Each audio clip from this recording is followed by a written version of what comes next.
নমস্কার, আমি দেবযানী ঘোষ, পেশায় একজন উকিল। আমার মূলত প্র্যাকটিস কলকাতা হাইকোর্টেই।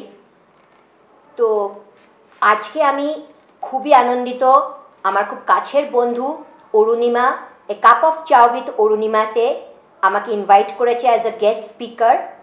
আমরা নানা বিষয় নিয়ে কথা বললাম। মূলত প্রেজেন্ট যে সিচুয়েশন চলছে, একজন অন ডিউটি ডক্টরের নিজের হসপিটালে নৃশংসভাবে মৃতদেহ পাওয়া যাওয়ার, তো সেটা নিয়েও আমরা নানা আলোচনা করলাম। তার সোশ্যাল ইম্প্যাক্ট, লিগ্যাল ইম্প্যাক্ট কী হতে পারে এবং মানুষ কিভাবে নিজেকে সুরক্ষিত করতে পারে।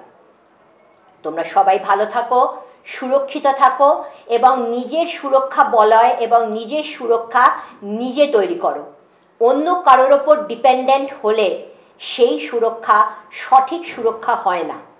আমার সুরক্ষা আমার ভাগ্য যেরকম আমি নির্ধারণ করছি, সেরকম আমার সুরক্ষাও আমাকেই দিতে হবে।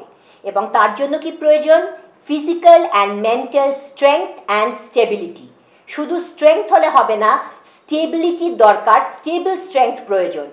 এবং সেটা তোমরা আজকের যুব সমাজ নিশ্চয়ই পারবে, নারী পুরুষ নির্বিশেষে সবাই এটা নিশ্চয়ই পারবে।